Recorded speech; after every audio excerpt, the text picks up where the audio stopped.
O Exterminador do Futuro Gênesis, que originalmente chama-se Terminator Genesis, é um filme de ação e ficção científica americano lançado em 2015. Dirigido por Alan Taylor.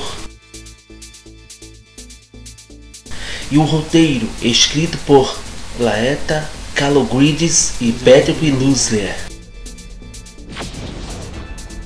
O filme foi produzido pela Skydance Productions e distribuído pela Paramount Pictures. O filme é um reboot da franquia O Exterminador do Futuro, levando a premissa do filme original O Exterminador do Futuro de 1984 em outra direção, ignorando os eventos retratados nas sequências e da série produzida para a televisão. O filme é estrelado por Arnold Schwarzenegger, que reprisa seu papel como T-800 ao lado de Jason Clarke, Emily Clarke, Jay Courtney, J.K. Simmons, Dale Okoye, Matt Smith, Courtney B. Vance, Michael Gladys, Sandrine Hood e Lee Brian Hahn. A história segue Kyle Reese, um soldado em uma guerra pós-apocalíptica contra a Skynet, que é enviado do ano 2029 para 1984 para evitar a morte de Sarah Connor. Quando Kyle Reese chega ao passado, ele descobre que a linha do tempo foi alterada pela Skynet e que a Sarah Connor foi criada por um exterminador reprogramado enviado para protegê-la. «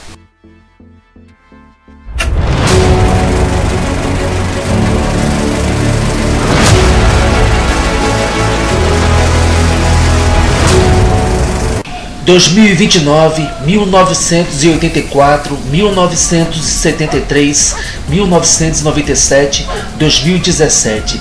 Uma das grandes características da franquia criada por James Cameron há mais de 3 décadas está de volta em O Exterminador do Futuro Gênesis. As viagens no tempo, uma vez que esse expediente, tão importante para as tramas dos 3 primeiros filmes da franquia, foi deixado de lado em O Exterminador do Futuro, A Salvação, filme lançado em 2009, 4º filme da franquia. É uma boa notícia perceber que essa volta às origens. Por outro lado, uma análise mais detalhada confirma que tal retorno não precisaria ter sido tão intenso. Há muitas sequências que são recriações literais de cenas vistas nos longas anteriores, ao mesmo tempo em que algumas inovações propostas simplesmente não funcionam e outras soam anacrônicas dentro do universo geral. Assim, temos um filme mediano, mas também longe de ser bom. Em resumo, apenas desnecessário. Após o fim do seu mandato duplo como governador da Califórnia, Arnold Schwarzenegger voltou a demonstrar interesse em Hollywood, deixando sua carreira como político de lado. Porém, nos últimos anos, além de sua participação na saga Os Mercenários, ideia do amigo Sylvester Stallone, nenhum dos projetos com os quais se envolveu chegou a chamar o mínimo de atenção. Era um momento propício, portanto, para resgatar um dos seus personagens mais icônicos, o T-800, o ciborgue do futuro, enviado ao passado, primeiro para matar o filho, depois para defender a mãe, para interferir de forma decisiva na rebelião dos homens contra as máquinas comandadas pela toda-poderosa Skynet em O Exterminador do Futuro, filme lançado em 1984. E nos seguintes, O Exterminador do Futuro 2, O Dia do Julgamento Final, lançado em 1991, e O Exterminador do Futuro 3, A Rebelião das Máquinas, lançado em 2003. Sua participação fora decisiva. O Exterminador do Futuro, A Salvação, inverteu essa ordem, descartando e reduzindo sua participação em uma recriação digital. Por que trazê-lo de volta em O Exterminador do Futuro Genesis, então? Esta é uma tarefa que, infelizmente, o roteiro de Laeta Kalogridis e Patrick Lussier não consegue resolver o contexto. Mais do que uma continuação e menos do que um recomeço, O Exterminador do Futuro Genesis propõe uma nova linha narrativa paralela aos eventos mostrados nos dois primeiros filmes da franquia. O terceiro e o quarto filme são simplesmente ignorados. E em última instância, o que se tem é uma briga de família. Em 2029, a Skynet está encurralada pelas ações rebeldes lideradas por John Connor, interpretado pelo Jason Clarke, e para reverter esse quadro, envia ao passado um ciborgue, o T-800, com a missão de assassinar a mãe dele, Sarah Connor, interpretada pela Emilia Clarke, e assim impedir que o próprio venha a nascer. A resistência, ao saber do ocorrido, manda para o mesmo ano um dos seus principais soldados, o Kyle Reese, interpretado pelo Jay Courtney, destinado a defendê-la dos ataques. Ele é bem sucedido em sua tarefa, se apaixona por aquela que deveria proteger e acaba se tornando pai do futuro John Connor, numa confusão temporal difícil de entender. Isso foi visto em O Exterminador do Futuro, lançado em 1984. O que descobrimos agora é que Sarah Connor não é mais aquela moça indefesa, e é neste ponto em que as mudanças começam.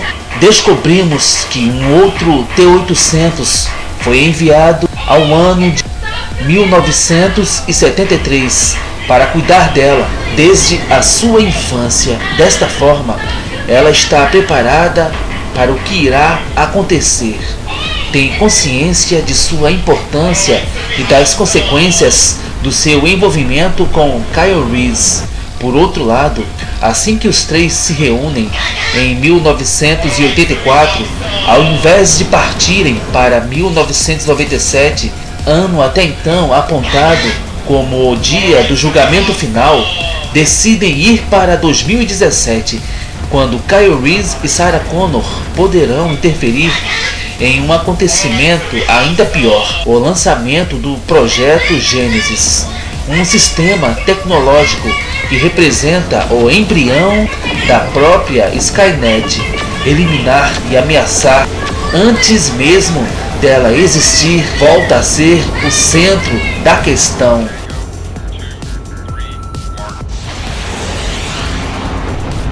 Aqui, no entanto, o enredo, conduzido sem muita inspiração pelo cineasta Alan Taylor, assume seu maior risco com o temível T-1000, o robô de metal líquido que por pouco não roubou todas as atenções no filme O Exterminador do Futuro 2, O Dia do Julgamento Final, reduzido a uma participação especial. A Skynet ainda inexistente e Sarah Connor e Kyle Reese e o T-800 envoltos em um mesmo propósito. Faltava um vilão que se opusesse a todos, e ao invés de introduzir um novo personagem, temos a remodelação de um antigo. Este se apresenta como T-3000, e ainda que sua composição seja surpreendente, conhecer sua verdadeira identidade é um choque que poucos aceitarão. em ambos os lados da tela, sem protesto. Mexe-se aqui em dados fundamentais da estrutura de todo esse universo, e tal abalo exigirá graves consequências na credibilidade de toda a história. Jason Clarke é um ator de pouco carisma, e aqui, substituindo Tom Hardy, que foi sondado para interpretar John Connor, mas preferiu atuar no excelente filme Mad Max Estrada da Fúria, lançado em 2015. O Exterminador do Futuro Genesis soa mais ambicioso do que o necessário, prometendo muito e entregando pouco, resultando em um gosto amargo nada bem-vindo para um filme que se pretendia ser o início de uma nova trilogia. A Paramount Pictures deu sinal verde para 2 sequências deste filme antes mesmo de estrear, porque independentemente do quão bem ele se sairia nas bilheterias ou com os críticos, todos os direitos do filme para a franquia seriam devolvidas para James Cameron em 2019. No entanto, ambas as sequências foram canceladas após o fracasso comercial e de crítica do filme,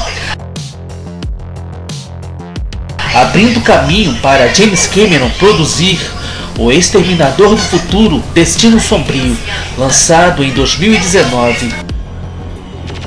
J.K. Simmons afirmou ter improvisado muitas das suas falas. Sua descrição de um foguete para o T-800 até ganha um olhar de surpresa do Arnold Schwarzenegger.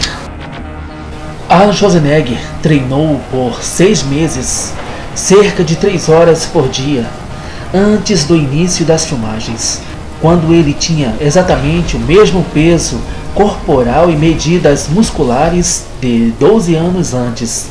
Durante as filmagens do filme O Exterminador do Futuro 3, A Rebelião das Máquinas, lançado em 2003, coincidentemente Arnold Schwarzenegger havia feito exatamente a mesma coisa antes do Exterminador do Futuro 3, A Rebelião das Máquinas, que o colocou no mesmo peso e medidas do filme O Exterminador do Futuro 2, O Dia do Julgamento Final, lançado em 1991. Portanto, apesar da sua idade, suas dimensões permanecem razoavelmente constantes ao longo da franquia.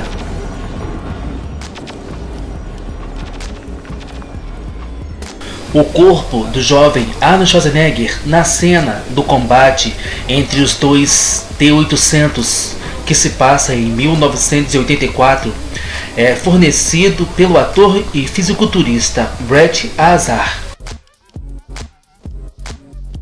Nobody even knew who started it. It was the machines. Defense network computers. New, powerful, hooked into everything, trusted to run it all.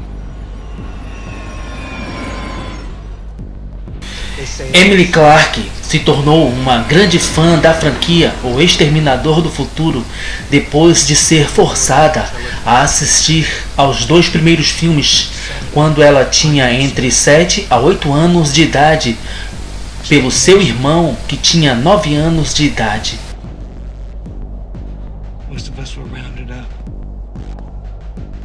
Este é o primeiro filme em que o Arnold Schwarzenegger não é acreditado como o T-800 nos créditos finais do filme. Em vez disso, ele é chamado apenas de O Guardião. Arnold Schwarzenegger não pintou o cabelo para este filme. Isso mostra o seu cabelo grisalho natural.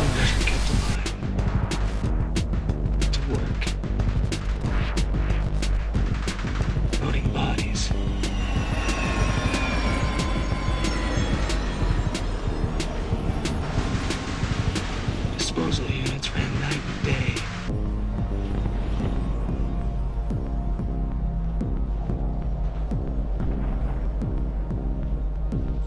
We were that close to going out forever.